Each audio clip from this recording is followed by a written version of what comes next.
ሐሜት የሚባል ነገር ሲጀምር መጀመሪያም በሽተኛ ነው ያሰውየ ሐሜት ሲጀምር ምንድነው በዛ ወንድሙ ወይም በዛ እህቱ ወይም በዛ ቤተሰብ የታመመው በሽታ ስላለን ያ በሽታው ምንድነው ምቀኝነት ነው እንዴት ከታ መጡ አንተ አላህ ለወንድም የሰጠው አንተ ጋር መጥቶ ካልኩሌተር ይዞ የሳም መስራት አለበት እንዴ አላህ ይጨምርለት ምን ጅማልት ያለበት ለዚህ ነው እኮ ማሻአላህ በሉ የተባለው አንተ አልহামዱሊላህ የማይበላ የማይጠጣ የማይሞት የማያንገላጃ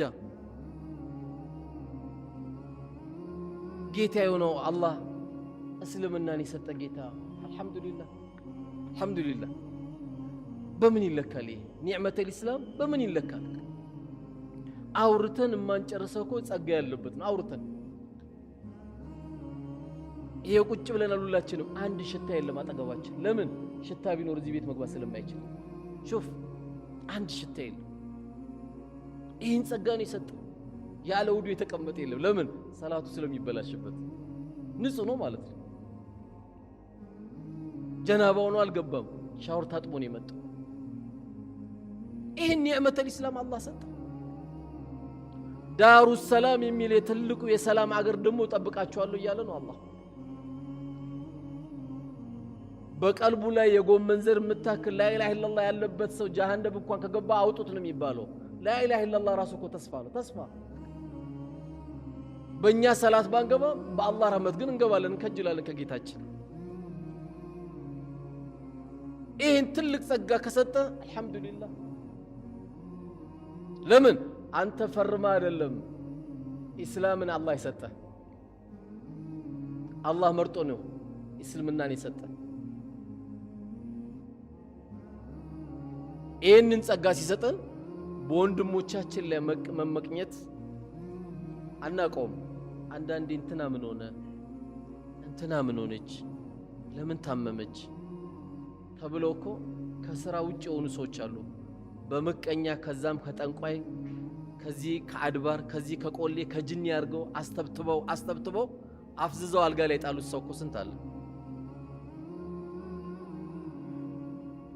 አንድ ማህበረሰብ በሰላም እንዳይኖር ከሚያደርገው አንዱ ጠንቋይ ነው በየመንደሩ ተደብቆ ይኖራል ሰዎች ሲያያቸው ሸኾች ይሏቸዋል አጭበርባሪ ሸኽ ትዳርን የበተነ ምን የመሰለ የሚሯሯጥ የነበረው ልጅ አፍዝዘው ያስቀመጠ በሚበላ ሰጠውት በሚጠጣ ሰጠውት በልብሱ ቋጥረውበት ስንቱን ከሥራ ያወጣዋል ከማን ጋር ተባብሮ እዛ ሲሰራ የተበሳጨበት ጎረምሳ ለምቀኛው ያ ምቀኛ ጠንቋይ ቤት ሄዶ አሰርቶበት ነው ስንቱ ከሥራ ይወጣል በርግጥም ላስፈራራ አይደለም የዚህ መድኃኒት ሰደቃ ነው የዚህ መድኃኒት ሰደቃ ነው አንተ ቶሎ ሸቀል ስታደርግ ቶሎ አቢሲኒያ አትሩጥ ቶሎ ዳሽን አትሩጥ አሮጊት ጋር ሩጥ የቲም ጋር ሩጥ ምስኪን ጋር ሩጥ እዛ ሄዳስ መዝግብ እናትን ደበቅ አርገ ስጣት አባትን የደበቅ አርገ ስጠው ሸቀል ስታደርግ ቶሎ ሰው የሚሮጠው ቶሎ በል በዚህ አካውንት አስገባልኝ አትበል ከዛች አካውንት በእጅ ደሞ አውጣ የሆኑ ሰዎች የደዘይራቸው አንተና አላህ ብቻ መታቃቸው ሄዳ አንኳክተ ብትችል ፊትን ሸፈነ ምክንያቱም ለነሱ መስጠት ኩራት አይደለም ስጦታ ነው ስጦታ ያ የተንሻፈፈች ጫማ ምትለብስ አሮጊት ካለች ያ የተንሻፈፈች ምንም ልብስ የሌላት አክስት ካለች ኃይለኛ ዝግ እንደዘጋ እሷ ጋሩጥ አክስትም እናትህ ናት ይህን ካረክ የዓለም ህዝብ ሁሉ ምቀኛ ሆኖ ጀማ በግሩፕ ቢመጡ ሰላማዊ ሰልፍ በአንተ ላይ ቢመጡ والله قدو إن الناس لو اجتمع على أن ينفعوك بشيء لم ينفعوك إلا بشيء قد كتب الله عليك يسول جوچ ሁሉ አንተ ንጉዳ ብሎ ተሰባስበው ቢመጡብ አላህ ተጎዳለ ብሎ ካልጻፈ ማንንም አይጎዳ ማንንም አይጎዳ አላህ የጻፈበት አይቀርም ጣሊያንም ሄደ ብትታከም ጀናዛ ይመጣል ከጣሊያን ካለ ትመጣል አይደለም እዚህ በጥቁር አዝሙድ ትድናለ ካለ ጥቁር አዝሙድ ውጣ ትነሳለ 1000 ዶክተር ስላየም አድንም አንድ ሰውም ብቻ ስላከመም ደግሞ አትሞትም አላህ የጻፈው ካለ እዛች ላይ የቀረችው አንድ ማንኪያ ኩባያ ካለች ትጨርሳለህ፣ ትሄዳታለህ። ገና ነው ካለ ደግሞ ትቀጥላለህ።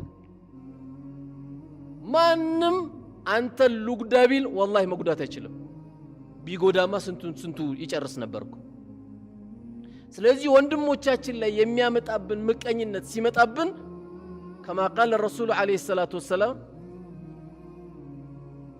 በወንድሞቻችን ላይ ምቀኝነት ከች ሲልብን ልባችን ላይ ሲመጣብን የመጀመሪያው እርምጃችን ምን ይሆናል? ኢስቲግፋር ነው። ጌታዬ ወይ ምህረት አንተን እጠይቃለሁ። ኢዛ ሐሰርተ ፈስተግፊሪላህ።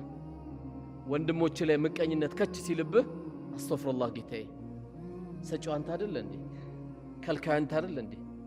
ሁሉ ነገር የምታደርገው አንተ አይደለም ብለህ ለአላህ ምህረት መጠየቅ አለብህ።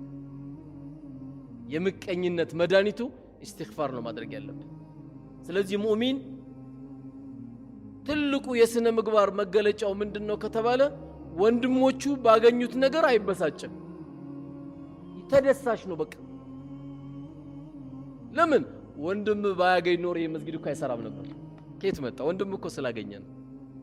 ወንድም ስላገኘ አይደል እንዴ ምንጣፍ ያገኘው? ወንድማችን እኮ ስላለ ነው እኮ አምፖል ያማረ የተሰካለን እንዲህ ኑር ሆነ መስጠት ወንድም ስላገኘ ነው። በወንድሞቹ ማግኘት የሚበሳጭ ካለ ትልቅ የዘቀጠ የስነ ምግባር ብልሽት አለበት ወንድማችን ላይ ማለት ነው። ስለዚህ የዛሬው ትልቁ ርዕሳችን ሰዎች ወሬ ያቀባብላሉ፣ ሐሜትን ይጨምራሉ፣ ውስጣቸው ግን ምቀኝነትን ይዘው ነው። በወንድሞቻችን ላይ መመቅኘት የለብንም። ለዚህ ነው ነቢያችን ሰለላሁ ዐለይሂ ወሰለም በሁለት ነገር በስተቀር መመቅኘት አይበቃም ነው ያሉት። በሁለት ነገር በስተቀር መመቅኘት አይበቃም። አሁን ይሄን መስጊድ የሰራው ሰውዬ ሁሌ ሐሲዱ ብንሆን አጅር አለን። የዚህ ሰውዬ ይሄን መስጊድ ያሰበው የገነባው ገንዘቡን የሰጠው ሰው ሁሌ ምቀኛ መሆን ትችላለህ። እንዴት ነው ምቀኛ መሆን? ገንዘቡን ያጥፋበት እንድትልኩ አይደለም። ያ አላህ ገንዘብ ከሰጠኝ ላይ ቀር እንደዚህ የሚሰራ የሆኑ ቤተሰቦችን የሚያበላ የሚያጠጣ እንዳይጨነቁ የሚያደርግ ሰው ካየህ ደግሞ ምን ትላለህ? እንደው ያ አላህ እኔም ገንዘብ ሰጠኝ ቤተሰቦች እንደዚህ ረሃብ አረኳቸው እንዲህ ባስደሰትኳቸው ጌታዬ፣ እንደ ወንድሞቼ እንድሬ ሱቅ ከፍቼላቸው ቤት ሰርቼላቸው ለቤት ዘመዶቼ ትልቅ ነገር እንደው እንድሰራ ብትል ችግር የለውም። ይሄ የተፈቀደ ምቀኝነት ነው። ምቀኝነቱ ግን ምንድነው? እኛንም አላህ የዛ ጸጋ ባለቤት እንዲያደርገን ነው እንጂ ያ ሰው እንዲጠፋ አይደለም። መልካም ነገር ሲሰራ በኸይር ነገር ሁሉ ያመልጠው። ያው በኢትዮጵያ ዳዋ መልካም ነገር የሚመርጣቸው ጥቂት ሰዎች ናቸው። ገንዘብ በደንብ አለ፣ የሚመርጣቸው ግን ከ105% አይሞሉም። ለሾና ለፉከራ ሚሊዮን ብር ሲያወጡ ታያቸዋል። ለመስጊድ ሲባል ያንቋቸዋል። ወንድም ታመመ ያንቋል። እንኳን ገንዘቡ ሊያወጣ ወንድሙ ታሞ ቢዚ ነኝ ነው የሚለው። አልዘየርከውም? ወላሂ ቢዚ ነኝ ይላል። ለወንድሙ ቢዚ የሚሆን ሰው አለ። ሄዶ አሸታ አድርጎት አክም ቤት ወስዶ ትሪት አድርጎት ማድረግ ሲገባው ለመዘየር የሚቸገር አለ። ቢዚ ነኝ ይላል። ይሄውን ዱንያ ይሄን ነው የምንቀናበት እኛ። ሰውን በትክክለኛ የምንቀናበት ሰው ማን ነው? እንደው ስንት ቀን መስጊድ የሰራ ሰው ቀንተንበታል። ስንት ሰዎችን ያዳነ ሰው የቀናንበት ሰው አለ? የለም። የኛ ቀናታችን ምንድነው? አስፋልት ዳር ስናይ 2021 መኪና ያዘ ሰው ካየ በቃ ከላይ አይቀረን፣ ጎማ አይቀረን፣ ስፖኪው አይቀረን፣ እሱን ነው የምናየው። ባለ መኪናውም አላህ ይዘንለት ከየት እንዳመጣ እሱ ነው አላህ ነው የሚያውቁት፣ እኛ እናውቀው። በዚህ አልነበረ የምትቀነው። ለሰው የኖረ ሰው ካለ እዚህ ሰውዬ ላይ ነው መቅናት ያለባችሁ። ወላሂ የእውነት የሚቀናበት ሁሌ የኡማው ጉዳይ የሚያሳስበው እንኳን አሁን እኛ መስጊድ ውስጥ የምናወራ ይቅርና አጠገባችን የክርስትና እምነት ያለው ሰው እንኳን ካለ በጣም ከቸገረው እኛ እያለን እኮ ወላሂ መቸገርኩ የለበትም። ለምን ይርበዋል? ማን ነው የፈቀደልን? ስለ ሙስሊም እኮ አይደለም እኔ እያወራሁ ያለሁት። እኛ የዚህች ሀገር ሰዎች እኮ አይደለንም። እኛ እያለ ሰው ሊርበው አይገባም ነበር። እኛ እያለን በባዶ እግር ሰው መሄድ አልነበረበትም። ለምን ስግብግብ ሆንን? ሙእሚን ደግሞ ምንድነው? ቸር ነው። ቸር ነው። ሆደ ሰፊ ነው። ሁሌ በቃ አካውንት ማስገባት ብቻ አይደለም ጭንቆ። ማን በላ፣ ማን ጠጣ፣ ማን ለበሰ፣ ማን አገኘ። ሰው ሞተ ሲባል ልቡ ሐዘን በሐዘን ይሆናል። ሰው ታመመ ሲባል ርብሽ ይላል። ቶሎ ወደ መፍትሄ ነው የሚሄደው። መድኃኒት አለ ወይ? ሐኪም ቤት ታይቷል ወይ? ሙእሚን ምን ጊዜም ልቡ እኮ ክፍት ቸር ነው። በቃ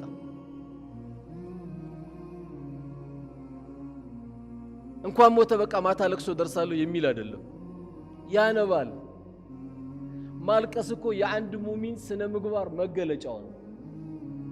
አንድ ሙእሚን ማልቀሱ እስልምና መች ከለከለው? ኢስላም የከለከለው የሰው ልጅ ሲሞት ፊት መቧጨር፣ ግጥም ማውጣት፣ ልብስ መቀዳደድ ነው። የጃሂልያ ጥሪ ሲደረግ እንጂ አንድ ሰው አይኑ ቢያለቅስ ሱናም ነው የሚያጅባቸው። ሰው ሲሞት ሲያለቅስ አንድ ሰው እንባውን ጠብ ጠብ አድርጎ ካለቀሰ ሱና ነው። ነቢያችን ሰለላሁ ዐለይሂ ወሰለም ልጃቸው ኢብራሂም ያለቀሰ ጊዜ የሞተ ጊዜ አለቀሱ። ሲያለቅሱ ቢላል አያቸው፣ ደነገጠ። አንቱም ያለቅሳሉ እንዴ አላህ መላእክተኛ አላቸው።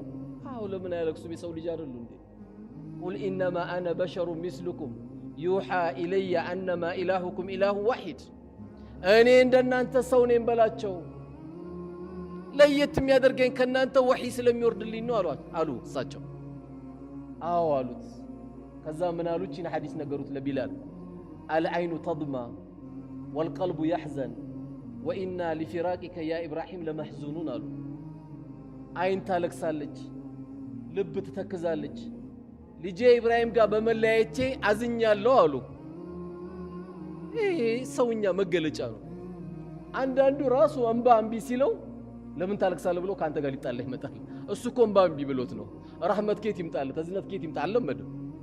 በሁሉም ነገር ላይ ድርቅርቅ የሚል ነገር ባህሪ ያለው። እንባ ማፍሰስ ሱና ነው። አንዳንዱ ደግሞ የማይመጣለት አለ፣ ያዝናል ግን እንባ። ይሄ እንግዲህ ምንም ማድረግ አልችልም።